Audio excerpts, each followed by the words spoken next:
That's it.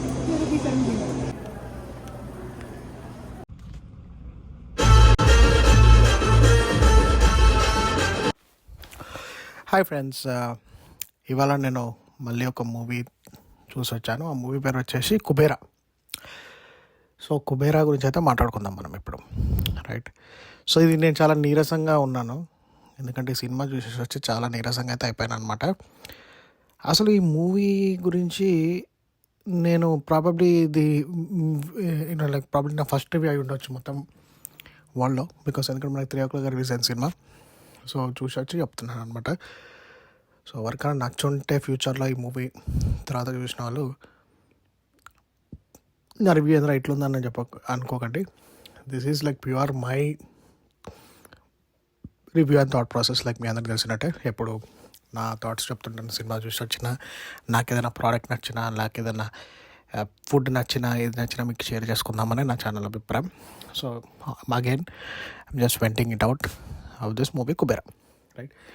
So first of all ఆనెస్ట్గా చెప్పాలంటే శేఖర్ కమ్ముల సినిమాలు అంటే నాకు ఏం పెద్ద ఒపీనియన్ లేదండి. ఎందుకో నాకు శేఖర్ కమ్ముల మూవీస్ అంటే ఫస్ట్ నుంచి కూడా ఏం ఎంటర్టైన్మెంట్ క్వశ్చన్ అంటే ఏం అనిపించవు. మనం ఆలోచిస్తే మ్యూజిక్ బాగుంటుంది, లైక్ ఆనంద్ కానివ్వండి, అండ్ హ్యాపీ డేస్ కానివ్వండి, అండ్ దెన్ మన ఫిదా కానివ్వండి, బాగుంటుంది.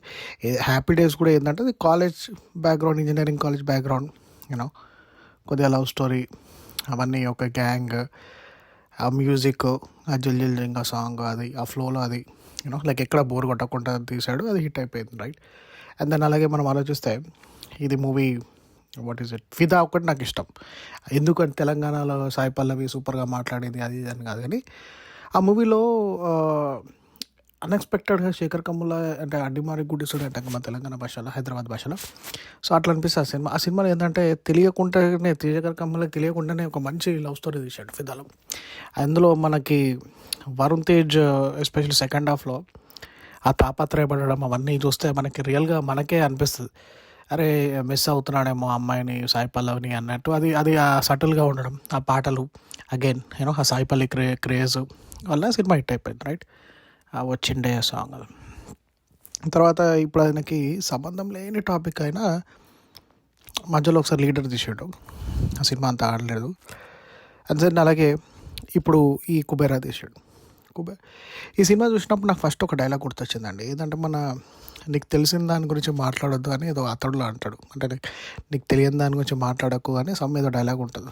అది ఏదో నాకు మర్చిపోయాను. దట్ మీనింగ్ ఏంటంటే నీకు వచ్చింది చేయి, నీకు రాంది చేయక అన్నట్టు అర్థం అనమాట. సో నాకైతే సినిమా చూస్తే శేఖర్ కమ్ముల అలాగే అనిపించింది.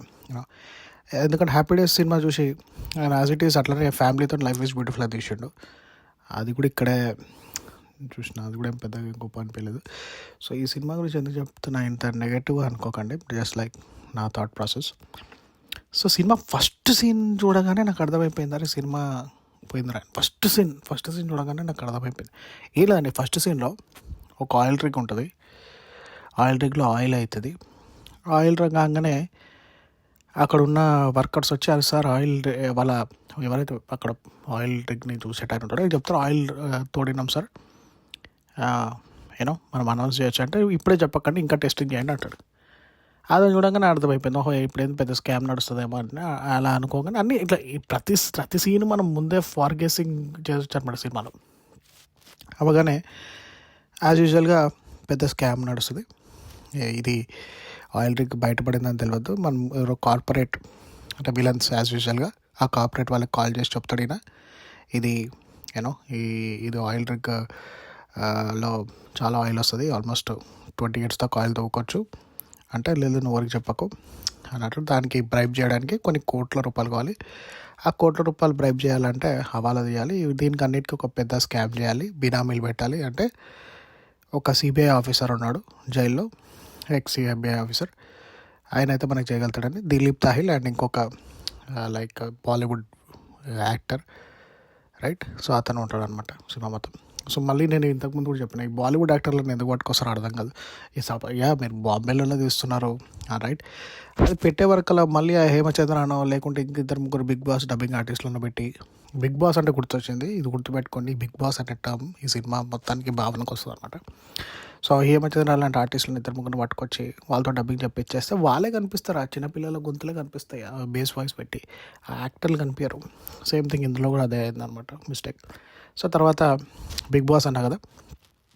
సో యాజ్ యూజువల్గా ఈ నాగార్జున వస్తాడు. అతను ఏదో ఒక సిబిఐలో ఏదో చేసి ఏదో క్రైమ్లో ఉంటే నేను విడిపిస్తాం, నీకు డబ్బులు ఇస్తాం అంటే నాగార్జున సరే ఎట్లాగో నేను మంచి చేసినప్పుడు వాళ్ళు పట్టించుకోలేదు, ఇప్పుడు నేను చెడు మార్గంలో వెళ్తా అంటాడు. సో లిటరల్గా ఈ సినిమాలో హెంచ్ మ్యాన్ అండి నాగార్జున. హెంచ్ మ్యాన్ అంటే హీరో విలన్ చేతి కింద ఒక పనోడు అనమాట.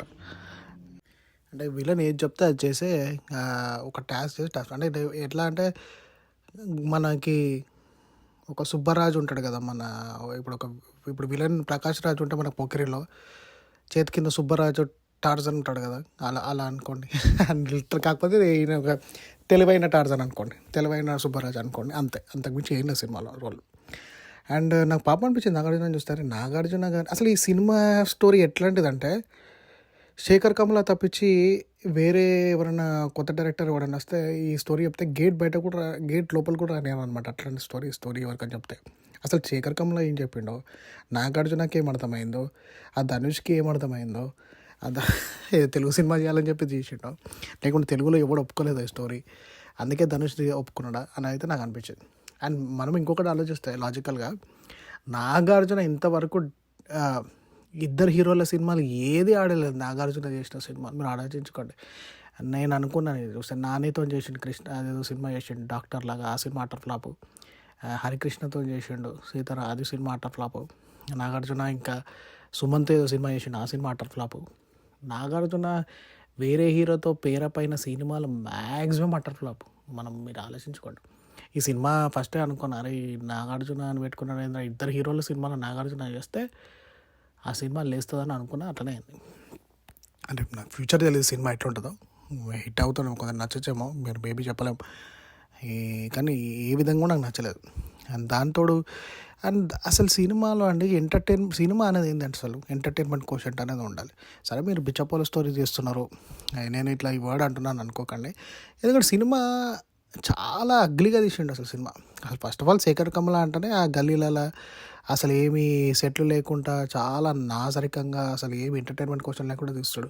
అట్లాంటిది ఆయన ఇంకా ఈ ధనుష్ని పెట్టి బిచ్చపోల స్టోరీ తీస్తే అది ఇంకా ఘోరంగా అసలు అన్బేరబుల్గా అనిపించింది నాకైతే సినిమా చూస్తున్నంతసేపు.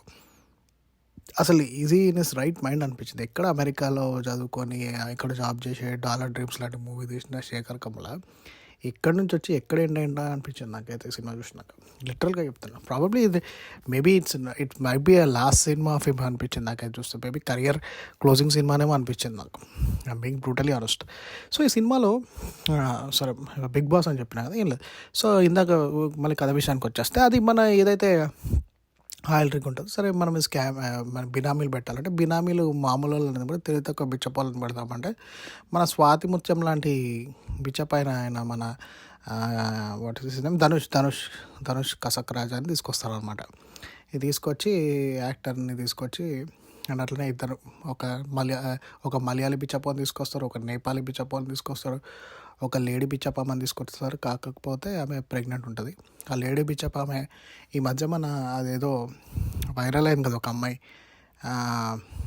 వాట్ ఈజ్ ఇట్ ఆ పిలికాన్లో అమ్మాయి సేమ్ అలాగే ఉందన్నమాట. పేరు మర్చిపోయిన అమ్మాయిది, మన నాన్ వేసిన కూడా అన్నాడు చూడండి, సమ్ అమ్మాయి ఈ మధ్య ఏదో ఇండియాలో చాలా ఫేమస్ అయింది అమ్మాయి, పూసలు అమ్ముకునేట ఆమె, రైట్? ఆ అమ్మాయి లానే ఉందన్నమాట. సో అది పక్కన పెట్టేస్తే, సో ఈ నలుగురు బిచ్చపోలను తీసుకొచ్చి బిగ్ బాస్ లాంటి హౌస్ అరెస్ట్ చేసి వాళ్ళకి ట్రిమ్మింగ్ చేసి కంటిన్యూస్గా మానిటరింగ్లా నాగార్జున హోస్ట్ లాగా ఉండి మొత్తం వీళ్ళని మానిటరింగ్ చేసుకుంటా వీళ్ళతో నన్ను బినామీలు చేయించి సైడ్లు పెట్టించి మళ్ళీ ఈ బిచ్చపోలని అనుకుంటే ఈ నలుగురులో ఒక్కొక్కరిని చంపేస్తారనమాట. ఎవరు చంపేద్దామని అనుకుంటాడు, ఎవరు మెయిన్ బాస్ ఎవరైతే మన బాంబే విలన్స్ ఉంటారో, దిలీప్ తాహిల్, మన కహనా పారే విలన్ అండ్ ఇంకొక విలన్ బచ్చా విలన్, బాలీవుడ్ బచ్చా విలన్, ఇద్దరు కలిసి చంపేద్దాం అనుకుంటారు. ఎందుకంటే మళ్ళీ వాళ్ళకి ఫ్యూచర్లో ప్రాబ్లమ్స్ రావద్దని చెప్పి. ఎందుకంటే వేల కోట్లు కదా, రైట్? కొన్ని థౌజండ్స్ ఆఫ్ క్రోడ్స్ అంట వీళ్ళు ఇవ్వాలంట. దెన్ సో ఇదన్నమాట స్టోరీ. సో దీనికోసము అండ్ అసలు ఇక మనకు తెలిసిపోతుంది ఎట్లా దీని హౌస్ ఉంటుంది ఇట్లా ఎందుకంటే ధనుష్ తప్పేసి ఇక స్టోరీ ఎక్కడ ఉంటుంది. ఆ ధనుష్ తప్పించుకుంటాడు, తిరుగుతాడు, క్యాట్ అండ్ మౌస్ చేస్తుంటాడు. మధ్యలో మనం అనుకుంటాం మరి ఇంకా రష్మిక ఎందుకు వస్తలేదు అంటే ట్రైన్లో రష్మిక కూర్చొని ఏడుస్తుంటుంది. ట్రైన్లో ఒక అమ్మాయి ఏడుస్తుంది సినిమాలో అంటే ఏముంటుంది, యాజ్ యూజువల్ వాళ్ళ బాయ్ ఫ్రెండ్ మోసం చేస్తాడు, అదే స్టోరీ ఉంటుంది రష్మిక కూడా. అసలు ఎంత ప్రిడిక్టబుల్గా తీసిండు అంటే శేఖర్ కమల అసలు ఇంకా అసలు అదేంది మూలిగే నక్క మీద తాటికాయ పడ్డట్టు. దీనితో ట్విస్ట్ ఇంకా నాగార్జున గారిది లాస్ట్లో. ఇక అది ఎందుకంటే చెప్తే ఇంకా అది కనీసం ఒక టికెట్ తీసుకున్న వాళ్ళు కూడా క్యాన్సిల్ చేసేసుకుంటారు. ఇప్పుడు నేను చెప్తా ట్విస్ట్, నేను చెప్పన్నది మీరే చూసి తరించండి సినిమా ఒకవేళ చూడాలనుకుంటే ఖచ్చితంగా. అసలు నాకు first of all Telugu cinema industry మీద విపరీతమైన కోపం వచ్చేసింది సినిమా చూసినాక. అసలు ఈ శేఖర్ కమల లాంటి వాళ్ళు ఎందుకు సినిమాలు తీస్తున్నారు ఈ సమ్మర్లో? అసలు సినిమాలు చూద్దామంటే సినిమా లేదు. మహేష్ బాబు సినిమా రాజమౌళితో ఉన్నది. పోనీ వేరే ఏదైనా సినిమా చూద్దామంటే జూనియర్ ఎన్టీఆర్ సినిమా లేదు. ఏదైనా స్టార్ హీరో సినిమాలే లేవు. స్టార్ హీరో అంటే ఈ మధ్య ఏ స్టార్ హీరో లేక నానినే మనం స్టార్ హీరో అనుకుంటున్నాం. అంటే ఈ మొత్తం సమ్మర్ మొత్తం వేస్ట్ అయిపోయింది కదా. అసలు ఏ పెద్ద సినిమా హీరో వచ్చింది అసలు? ఒక ప్లానింగ్ లేదు మన తెలుగు మూవీ ఇండస్ట్రీలో అసలు అనిపించింది. అసలు ఏ సినిమా లేక సరే ఇది కుబేరా సరే శేఖర్ కమల పేరు నాగార్జున పేరు చూస్తే అది. పోనీ ఈ సినిమాలో నాగార్జున మేకప్ అన్న బాగుందంటే అది చాలా ఘోరంగా ఉందండి. అసలు ధనుష్ బిచ్చపైన నాగార్జున బిచ్చపైన అర్థం కాదు మనకి. ఆ అద్దాలు ఏందో, అసలు ఆ మేకప్ లేకుండా పెట్టడం ఏందో, అసలు ఈ ఆ క్యారెక్టరైజేషన్ ఏందో, అసలు కంప్లీట్ విలన్ లాగా పెడితే ఒక ట్రాన్స్ఫర్మేషన్ లాగా పెట్టడం ఏందో. అండ్ లాస్ట్లో అండి అసలు శేఖర్ కమల్లాకి నాకైతే అసలు ఏం లాజిక్ పెట్టి తీసిండు అని అసలు అనిపించింది. ఎందుకంటే ఇప్పుడు హీరో బిచ్చపోవడం చూపిస్తున్నాడు, రైట్? బిచ్చపైన చూపించినప్పుడు విలన్ని కూడా సరే ఇప్పుడు నువ్వు బిచ్చపోన్లాగా ఒకరోజు బతికి చూడని చెప్పి మళ్ళీ మన బిచ్చగాడు స్టోరీ లాగా ఉంటుంది అనమాట. అప్పుడు అంటే దాని అర్థం ఏంటి? అక్కడే లాజిక్లెస్ అయిపోయింది కదా మూవీ. అంటే నేను ఇప్పుడు సపోజ్ బిచ్చపైనకి ఆ చెత్తలో పుట్టిండు, చెత్తలో పెరిగిండు, ఆ చెత్తలోనే అరుక్కున్నాడు, అదంతా రైట్. అతనికి అది మంచో చెడు అతనికి that's what is life is. అతనికి డిఫరెన్స్ తెలియదు. నువ్వు హీరోని నువ్వు విలన్ని తీసుకొచ్చి నువ్వు నాలాగా బతుకు ఒక రోజు అని అంటే అర్థమైంది అంటే నీకు అంటే you are contradicting what you are try to say, right? అంటే నీ లైఫ్ అంటే బిచ్చపోడు ఏమనుకుంటున్నాడు అంటే అతనికి ఆ లైఫ్ బాగాలేదు, నువ్వు నాలాగా బతికి చూడని చెప్పి బిచ్చగాడి లైఫ్ ఎంత కష్టమో నీకు తెలుస్తుందా? ఇప్పుడు నువ్వు ఎంత రిచ్ ఉందా కదండి. అసలు ఇది ఏమైనా లాజిక్ ఉందా, బుర్ర ఉందా అనిపించింది నాకు. లాజిక్కి ఆ డైలాగ్కి నేను చెప్తుంటే మీకే అనిపిస్తుంది. అసలు నేను చెప్పిన దాంట్లో సెన్సే లేదు. అసలు నేను మాట్లాడిన దాంట్లో నాకే సెన్స్ అనిపించట్లేదు. అలాంటిది అసలు సినిమాలో ఆ సెన్స్ లేకుండా తీసాడు అనమాట అట్లాంటి సీన్స్. అండ్ ఇంకొకటి, మనం అప్పట్లో ఒక సినిమా చూసినాం బిచ్చగాడు అని. ఆ బిచ్చగాడు సినిమా పేరు ఆ సినిమా రియల్గా చెప్తున్నానండి, అసలు నేను అట్లాంటి సినిమా చూడను. ఎస్పెషల్ ఆ శివపుత్రుడు అని ఒక సినిమా వచ్చింది అప్పట్లో మన సూర్యాది అండ్ విక్రమ్ది. ఆ సినిమా కూడా చూడలేదు. ఎందుకంటే అది చూస్తే మన సినిమా అనేది మన నయనానందం కోసం. హీరో అంటే ఏంది అన్నయ్య త్వరగా టీ తాగని చెప్పి మన మహేష్ బాబు లాగా ఒకటి పడక్కని వీకి సినిమా అంటే అలా ఉండాలి. లేదంటే మన రామ్ చరణ్ తేజ్ లాగా మన చూడాలంటే అలాగా షేక్ హ్యాండ్ ఇచ్చుకోవాలి, గాలిలో కొడితే ఆర్ఆర్ఆర్ లాగా.